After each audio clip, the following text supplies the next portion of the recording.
Good afternoon, everyone. This is Amulya from the Goenkan Prime TV, and today's news headlines are some international news. Indian Embassy in China organized the first interactive session with Indian students in the post-COVID period. The special thing is that these students are those who suffered the most during the 3 years COVID-19 period due to China's visa restrictions.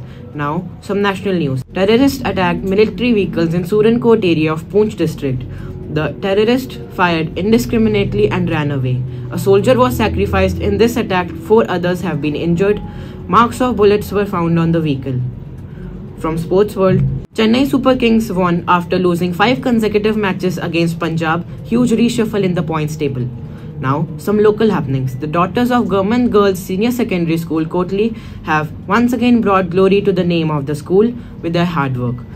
Hariom Bhardwaj said that out of 24 daughters of the school, 14 got merit and 10 got first position in the board examination.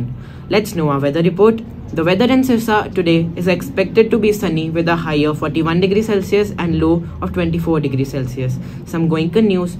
Goenkans undergo morning assembly test for leadership roles in school's investor ceremony, demonstrating their readiness for diverse responsibilities.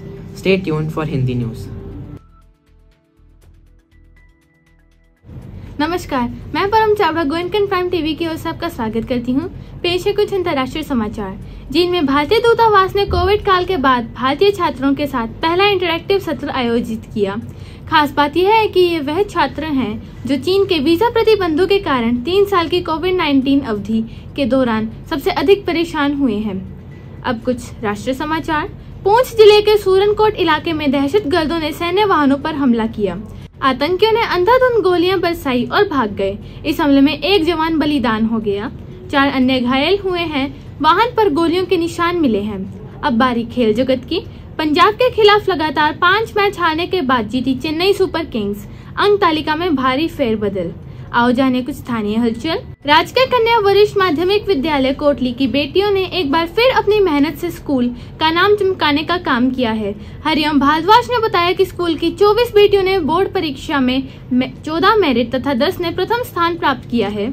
मौसम का हाल इस प्रकार है। आज सिरसा में मौसम धूप वाला रहेगा और अधिकतम तापमान 41 डिग्री सेल्सियस और न्यूनतम तापमान 24 डिग्री रहने की उम्मीद है। गोएनका समाचार। गोएनका स्कूल के छात्र राष्ट्र तिलक समारोह की तैयारी कर रहे हैं और सुबह की सभा में नेतृत्व की भूमिकाओं के लिए परीक्षा दे रहे हैं। विभिन्न जिम्मेदारियों के लिए तत्परता दिखा रहे हैं और अपने विचार प्रस्तुत कर रहे हैं। धन्यवाद। अब खबरों का प्रसारण पंजाबी में। सत श्री अकाल, मैं सुखराज सिंह गोएनकन प्राइम टीवी तो ਅੱਜ ਦੇ ਖਾਸ ਬੁਲੇਟਿਨ ਨਾਲ ਤੁਹਾਡਾ ਸਵਾਗਤ ਕਰਦਾ ਹਾਂ। ਪੇਸ਼ ਹਨ ਕੁਝ ਅੰਤਰਰਾਸ਼ਟਰੀ ਖਬਰਾਂ। ਚੀਨ ਵਿੱਚ ਭਾਰਤੀ ਦੂਤਾਵਾਸ ਨੇ ਕੋਵਿਡ ਤੋਂ ਬਾਅਦ ਦੀ ਮਿਆਦ ਵਿੱਚ ਭਾਰਤੀ ਵਿਦਿਆਰਥੀਆਂ ਨਾਲ ਪਹਿਲੇ ਇੰਟਰਐਕਟ ਸੈਸ਼ਨ ਦਾ ਆਯੋਜਨ ਕੀਤਾ। ਖਾਸ ਗੱਲ ਇਹ ਹੈ ਕਿ ਇਹ ਉਹ ਵਿਦਿਆਰਥੀ ਹਨ ਜਿਨ੍ਹਾਂ ਨੂੰ ਚੀਨ ਦੇ ਵੀਜ਼ਾ ਪਾਬੰਦੀਆਂ ਕਾਰਨ 3 ਸਾਲਾਂ ਤੋਂ ਕੋਵਿਡ-19 ਪੀਰੀਅਡ ਦੌਰਾਨ ਸਭ ਤੋਂ ਵੱਧ ਨੁਕਸਾਨ ਝੱਲਣਾ ਪਿਆ ਹੈ। ਹੁਣ ਕੁਝ ਰਾਸ਼ਟਰੀ ਖਬਰਾਂ। पुंछ जिले के सूरनकोट इलाके च आतंकवादियों ने फौज के वाहनों ते हमला किया। आतंकवादियों ने अन्नेवाह गोलीबारी की अते भज गए। इस हमले विच 1 जवान शहीद हो गया सी, 4 होर जख्मी हो गए हैं। गड्डी ते गोलियां दे निशान मिले हैं। हुण वारी खेड जगत दी। पंजाब तो लगातार 5 मैच हारन तो बाद चेन्नई सुपर किंग्स की जित।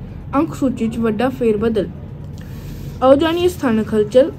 सरकारी कन्या सीनियर सैकेंडरी स्कूल कोटली दियां विद्यार्थियों ने एक बार फिर अपनी मेहनत नाल स्कूल का नाम रोशन किया है।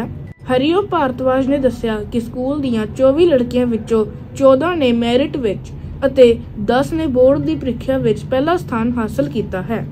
मौसम की खबर। अज सिरसा विच धुप रहेगी अते वध तों वध तापमान 41 डिग्री सेल्सियस अते घट्टो घट तापमान 24 डिग्री सेल्सियस रहेगा। गोएनका न्यूज़। गोएनका स्कूल के विद्यार्थी राज तिलक समारोह के लिए तैयारी करते हुए अते लीडरशिप दीयां भूमिकावां लई सवेर की सभा विच परीक्षा दे रहे हैं।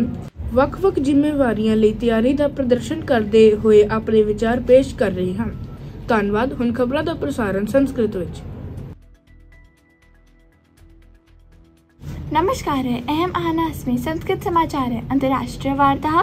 चीन देशे भारतीय दूतासेन कोडेरो तरकालस्य भारतीय छात्रेण सह प्रथम अन्तर्क्रियाशीलतरस्य आयोजनं कृतं।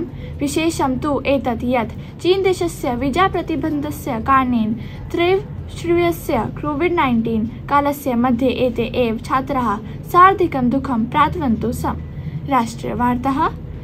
पञ्चमण्डलेन सूरनकोटे क्षेत्रे आतङ्कवादिनः सैन्याः वाहनानाम् उपरि आक्रमणं कृतवान्। आतङ्कवादिनः अविवेकिरूपेण गोलीप्रहारं कृत्वा पलायिताः। अस्मिन् आक्रमणे एकः सैनिकः बलिदानं कृतवान्। अन्ये 4 जनाः घातिताः सन्ति। यागे गोलिकानां चिह्नानि प्राप्तानि।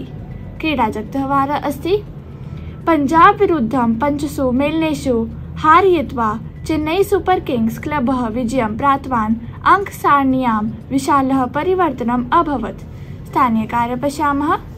कोट्लीनगरस्य सर्वकारी बालिकानां वरिष्ठमाध्यमिकविद्यालयस्य कन्याः पुनः एकवारं सपरिश्रमेण विद्यालयस्य नाम गौरवम् आनयन्ति। हरि ओम भारद्वाजः अवदत् यत् विद्यालयस्य 24 बालिकानां मध्ये 14 मेरिट 10 बोर्ड परीक्षायां प्रथमस्थानं प्राप्तवन्तः। मौसमः एवम् अस्ति। अद्य सिरसानगरस्य आकाशं सूर्यं भविष्यति, यत्र अधिकतम तापमानं 41 डिग्री सेल्सियस, न्यूनतम तापमानं 24 डिग्री सेल्सियस च भविष्यति। विद्यालयस्य वार्ताः। राजतिलक समारोहस्य सज्जताः कुर्वन्तः गोइङ्कान् विद्यालयस्य छात्राः प्रातः सभायां नेतृत्वभूमिकायाः परीक्षां दत्तवन्तः।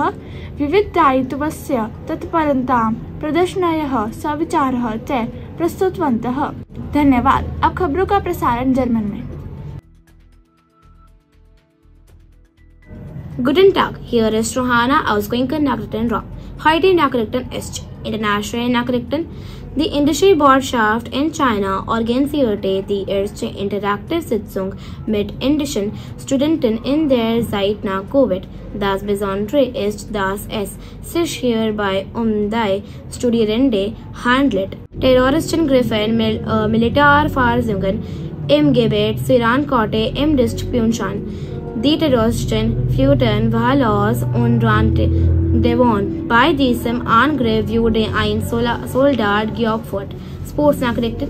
Die Chennai Super Kings gewannen, nachdem sie 5 Spiele in Folge gegen Punjab verloren hatten. Eine große Umbildung in der Punkttable bedeutete was? Lokalnachrichten. Die Tochter der Government Girls Senior Secondary School Kotli haben mit ihrer harten Arbeit dem Namen der Schulen erneut Ruhm verliehen.